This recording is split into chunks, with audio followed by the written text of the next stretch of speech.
दूसरी चीज ये मैं भी थी, आपको रोकना चाहूंगी, ये टैली और ज्यादा बदल गई है, सीटों का अंतर 10 का अंतर हो चुका है, क्योंकि कांग्रेस पार्टी 38 सीटों पर आगे चल रही है, जबकि बीजेपी उससे 10 सीटें आगे, 48 सीटों पर बीजेपी आगे चल रही है। जेजेपी के खाते में पहले की तरह कोई सीट नहीं है, आईएनएलडी के खाते में 2 सीटें, अदर्स के खाते में 2 सीटें जाती हुई कांग्रेस पार्टी ने भी एक्सपेक्ट नहीं किया था। लगातार ये बात कही जा रही थी कि भाई कांग्रेस पार्टी ये मानकर चल रही है, अपने मुख्यमंत्री को चुन लिया गया है, सब कुछ मैनेज कर लिया गया है, ढोल नगाड़े सुबह बजने कांग्रेस दफ्तर के बाहर शुरू हो गए थे। हरियाणा में रोहतक में हुड्डा साहब के घर के बाहर काफी ज्यादा भीड़ थी, मीडिया का पूरा जमावड़ा। अभी सब कुछ शांत होता हुआ, अभी इंतजार किया जा रहा है, इंतजार इस बात का कि आखिर ये जो तीसरे राउंड की गिनती चल रही है ये थोड़ी सी और आगे बढ़े, और उम्मीद इस बात की अभी भी कांग्रेस से लगा रही है कि इस टैली में बदलाव होगा। क्या बदलाव होगा मोहित? देखिए इस टैली में अभी फिलहाल बड़ी खबर आ रही है, जुलाना से विनेश फोगाट पीछे हो गई है। ये अपने आप में बड़ी अपडेट सामने आई है। अभी तक वो आगे चल रही थी, आगे चल रही थी, जुलाना से विनेश फोगाट पीछे हो गई है। और दूसरी चीज यहाँ पर सबसे अहम बात जो थी ये हो जाती है कि हरियाणा का जो चुनाव है वो जाट वर्सेस गैर जाट हो गया है, क्योंकि अहिरवाल जो क्षेत्र है वहां पर बीजेपी को बहुत अच्छी बढ़त मिल रही है। जाट बेल्ट में भी बीजेपी ने सेंध लगाई है, और यही वजह है कि अब जो सीटों का जो आंकड़ा है, जो अंतर है, बीजेपी 48 और कांग्रेस 38, वही दलित नायब सिंह सैनी भी आगे हो गए, नायब सिंह सैनी भी आगे हो गए। और अनिल विज के बयान की बात यहाँ कर लेनी बहुत जरूरी हो जाती है, क्योंकि अनिल विज कद्दावर नेता है हरियाणा बीजेपी में, और जाहिर तौर पर सीधे 10 से 15 सीटों पर अच्छा प्रभुत्व रखते हैं। देखिए अब बीजेपी को बहुमत मिल चुका है, अभी रुझानों में बीजेपी को बहुमत मिल चुका है। अगर आप हरियाणा की टैली देखेंगे 48 सीटें, 46 का जादुई आंकड़ा 48 सीटें, तो ये तो एक किस्म से तीसरी बार बनती हुई सरकार दिखाई दे रही है बीजेपी की। बिल्कुल, देखिए जो एक बात कही जाती थी कि सेंटर में जो सरकार रहती है हरियाणा उस तरफ जाता है, तो यहाँ पर भी ये बिल्कुल इस बार भी वैसा होता हुआ दिख रहा है फिलहाल की जो टैली सामने आ रही है। और बड़ी बात जो हम अनिल विज की कह रहे थे लगातार, देखिए अनिल विज के लेकर 2 परसेप्शन है। एक तो परसेप्शन ये था कि वो लगातार बयानबाजी कर रहे थे कि भाई मैं मुख्यमंत्री बनूंगा, मैं मुख्यमंत्री बन सकता हूं। एक तो इस बयानबाजी को लेकर जो भारतीय जनता पार्टी थी उसमें ये असमंजस था कि कहीं ये इनका बड़बोलापन उनको भारी ना पड़ जाए। दिक्कत ये है कि अंबाला की सीट पर, अंबाला कैंट की सीट पर जो कई लोगों से बातचीत हुई, उनका कहना ये था कि अंबाला की सीट पर अनिल विज जो है उनकी फंस सकती है वो सीट, और ये हमने शुरुआती आंकड़ों में देखा भी, पीछे भी हुए हैं वो। और ये जो उनके बयान आ रहे थे वो ये गुंजाइश करना चाह रहे थे कि मैं अगर बोल दूंगा कि मैं मुख्यमंत्री हो सकता हूं तो लोगों के वोट मुझे मिल सकते हैं। तो ये जो अनिल विज की पॉलिटिक्स थी वहां पर, भले ही लेकिन उनके बयान जो है राजनीतिक गलियारों में जबरदस्त तरीके से बीजेपी को बैकफायर कर रहे थे। और बड़ी बात यह है कि यहाँ पर फिलहाल अब जो बीजेपी ने एक 48 सीटों पर और 38 सीटों पर कांग्रेस है, यहाँ पर 10 का अंतर, यानी कि बीजेपी 10 सीटों पर आ गई और पूर्ण बहुमत क्रॉस कर चुकी है बीजेपी। बिल्कुल, और ये में कांग्रेस पार्टी पीछे हो गई है। और देखिए कहा जा रहा है कि जो जाट वोट बैंक है उसमें बंटवारा हो गया है, वो संभाल नहीं पाए भूपेंद्र सिंह हुड्डा। ज्योति, कहीं ना कहीं यहाँ बीजेपी की स्ट्रैटेजी, जैसा कि हम पहले भी जिक्र कर रहे थे, जेजेपी के साथ जो अलायंस तोड़ा था, हालांकि जेजेपी ने जो अपने वोट थे उसको वो सीटों में तब्दील नहीं कर पाई, लेकिन काट दिए। लेकिन आपको याद होगा 2020 में चिराग पासवान बिहार में जेडीयू के कितने वोट उन्होंने काटे थे, कितनी सीटों का नुकसान हो गया था। चिराग पासवान की पार्टी सीटों में अपने वोटों को तब्दील तो नहीं कर पाई थी, लेकिन बीजेपी को खासा उससे फायदा पहुंचा था। और यही आप देख लें, जेजेपी ने भी बीजेपी को बहुत फायदा पहुंचा दिया। यहाँ पर अपनी सीटों का त्याग करके जेजेपी ने बीजेपी को अहम जीत दिलाई। अनिल विज अभी मुख्यमंत्री बनने की बात करते हैं, वो पीछे हो गए अपनी सीट से। अनिल विज अपनी सीट से पीछे हो गए हैं, बीच में आगे हो गए थे, पहले पीछे थे, अब हाँ कई राउंड बाकी है।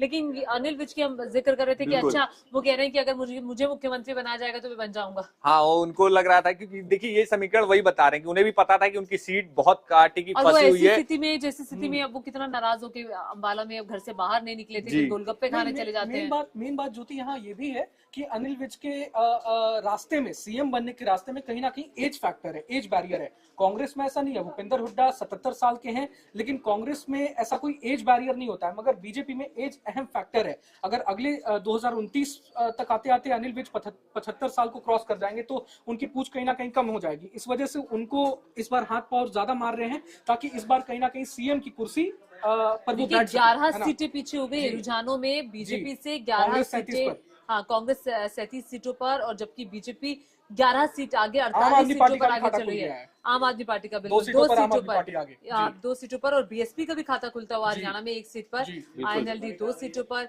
जसपा का पहले की तरह कोई खाता नहीं खुला है। लेकिन सरप्राइज क्या है हरियाणा में? मतलब हरियाणा के बारे में लगातार कहा जा रहा था कि मुद्दों का चुनाव है, लोगों ने चुनाव दिया है, आप जात की बात कर रहे थे कि जाति पॉलिटिक्स की बात कर रहे थे, लेकिन ये हरियाणा में हुआ क्या? मतलब ये समझना बड़ा देखिए, मैं लगातार मैं कई लोगों से लगातार बातचीत चल रही थी। जिस समय एग्जिट पोल भी आए थे तब भी मैंने न्यूज रूम में जो फीडबैक लिया गया था कि आपको क्या लगता है, किसको, सबका एक रुझान के तौर पर आकलन, जब एग्जिट पोल आए तो हम लोगों ने भी अपना एक एग्जिट पोल, तब भी मैंने कहा था कि भाई यहाँ पर भारतीय जनता पार्टी आगे निकलती हुई मुझे दिखाई दे रही है। कांग्रेस पार्टी को भले ही तमाम एग्जिट पोल में नजर आता हो इसमें, लेकिन फिलहाल का जो आंकड़ा बता रहा है ये बड़ा दिलचस्प है, क्योंकि जो एक बात जो मैं क्लियर तमाम जगहों पर कह रहा हूं कि यहाँ पर भारतीय जनता पार्टी को देखिए क्या है कि भारतीय जनता पार्टी के पास सबसे बड़ा प्लस पॉइंट ये रहा कि कांग्रेस को उनकी हवा कई जगहों पर भारी पड़ी। जैसे कि कई जगहों पर बयान आए कि हुड्डा की सरकार आ जाएगी या कांग्रेस की सरकार आ जाएगी तो नौकरी जो है वो लगनी है, पक्की है। कई जगहों पर वीडियो ऐसे वायरल हुए और खास तौर पर दलितों को लेकर जो हुड्डा समर्थक जो लोग थे उनकी तरफ से जो बयानबाजी आई, खुद भूपेंद्र सिंह हुड्डा को सामने आकर सफाई देनी पड़ गई कुमारी शैलजा के मामले पर कि कुमारी शैलजा हमारी सम्मानित नेता हैं, बहुत ज्यादा सम्मान है उनका। और बड़ी चीज ये थी कि कुमारी शैलजा ने एक क्लियर मैसेजिंग दे दी थी कि देखिए आपने हमें टिकटों में हिस्सेदारी नहीं दी।